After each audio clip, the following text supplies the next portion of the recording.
Hello friends, welcome to the exam learning channel.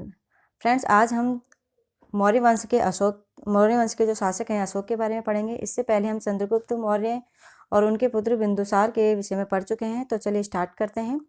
Ashok का जो कार्यकाल था वो 273 ईस्वी पूर्व से लेकर 232 ईस्वी पूर्व तक था। पुराणों में अशोक को अशोकवर्धन कहा गया है। अशोक मौर्य शासकों में सबसे महान शासक हुए। बौद्ध परंपरा के अनुसार वह अपने आरंभिक जीवन में अत्यंत क्रूर था।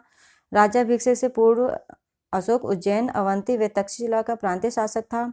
अशोक शासित देशों में शिलाओं पर संदेश खुदवाने वाला प्रथम शासकीय शासक था। अशोक की उपलब्धियों के बारे में जानते हैं। उनकी उपाधि थी अशोक। उनका स्त्रोत जो था वो मास्की लघु शिलालेख था।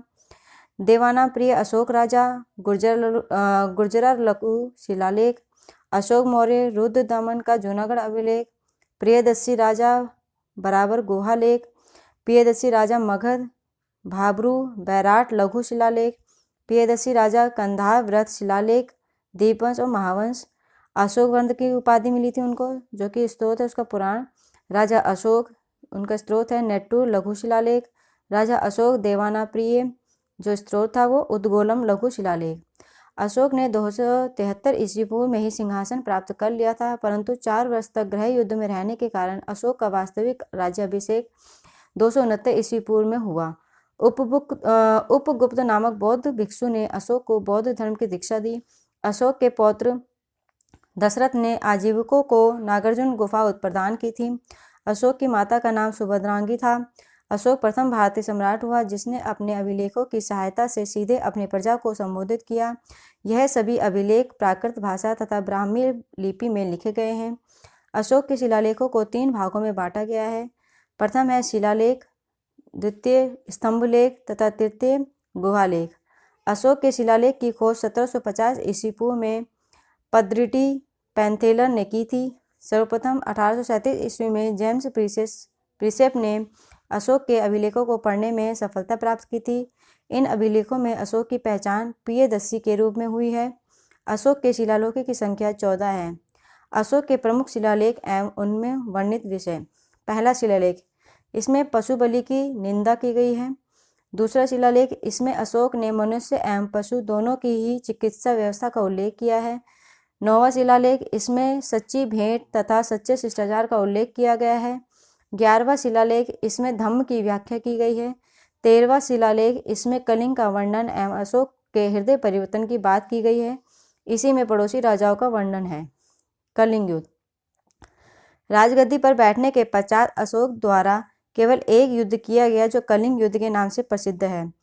अपने राज्याभिषेक के 8वें वर्ष 261 ईस्वी पूर्व में अशोक ने कलिंग पर आक्रमण किया और जीत लिया। इस युद्ध में अत्यधिक संख्या में नरसंहार से अशोक का हृदय परिवर्तन हो गया। कलिंग युद्ध एवं उसके परिणामों के विषय में अशोक के 13वें अभिलेख से विस्तृत सूचना प्राप्त होती है। उसने दूसरे राज्यों पर भौतिक विजय पाने की नीति छोड़कर सांस्कृतिक विजय पाने की नीति अपनाई। दूसरे शब्दों में बहरी घोष के बदले धम्म घोष की घोषणा की। अशोक ने बौद्ध धर्म के प्रचार के लिए अपने पुत्र महेंद्र एवं पुत्री संघमित्रा को भी लंका भेजा। अशोक के स्तंभ लेखों की संख्या 7 है जो केवल ब्राह्मी लिपि में लिखी गई है। यह 6 अलग अलग स्थानों से प्राप्त हुई है। प्रयाग स्तंभ लेख, यह पहले कौशाम्बी में स्थित था। इस स्तंभ लेख को अकबर ने इलाहाबाद के किले में स्थापित करवाया। दूसरा जो शिलालेख है वो दिल्ली टोपरा है। यह स्तंभ लेख फिरोज शाह तुगलक के द्वारा दिल्ली लाया गया। दिल्ली मेरठ, पहले मेरठ में स्थित यह स्तंभ लेख फिरोज शाह द्वारा दिल्ली लाया गया है। रामपुरवा, यह स्तंभ लेख चंपारण बिहार में स्थापित है। इसकी खोज 1872 ईस्वी में कार्ल लायन ने की थी। लोरिया अररेज चंपारण बिहार में स्थापित है। लोरिया नंदनगढ़ चंपारण बिहार में इस स्तंभ पर मोर का चित्र बना है। कौशाम्बी अभिलेख को रानी का अभिलेख कहा जाता है। अशोक का सबसे छोटा स्तंभ लेख रुम्मीदेई है। अशोक का 7वां अभिलेख सबसे लंबा है। अशोक के समय में प्रांतों की संख्या 5 थी। प्रांतों को चक्र कहा जाता था। प्रांतों के प्रशासक कुमार या आर्यपुत्र या राष्ट्रीय कहलाते थे। प्रशासन की सबसे छोटी इकाई ग्राम थी जिसका मुखिया ग्रामीण ग्रामिक कहलाता था। युद्ध में सेना का नेतृत्व करने वाला अधिकारी नायक कहलाता था। अर्थशास्त्र के गुप्तचर को गुण पुरुष कहा गया है तथा एक ही स्थान पर रहकर कार्य करने वाले गुप्तचर को संस्था कहा जाता था। एक स्थान से दूसरे स्थान पर भ्रमण करने वाले गुप्तचर को संचार कहा जाता था। नंद वंश के विनाश करने में चंद्रगुप्त मौर्य ने कश्मीर के राजा प्रवर्तक से सहायता प्राप्त की थी। मौर्य शासन 137 वर्षों तक रहा। मौर्य वंश का अंतिम शासक बृहदर था। इसकी हत्या इसके सेनापति पुष्यमित्र शुंग ने 185 ईस्वी में कर दी और मगध पर शुंग वंश की नींव डली। तो फ्रेंड्स, यह मौर्य वंश अशोक यहीं पे वीडियो समाप्त होती है। अगर वीडियो पसंद आया तो लाइक ज़रूर करें। Okay, thank you. और कमेंट्स करना ना भूलें। Thank you.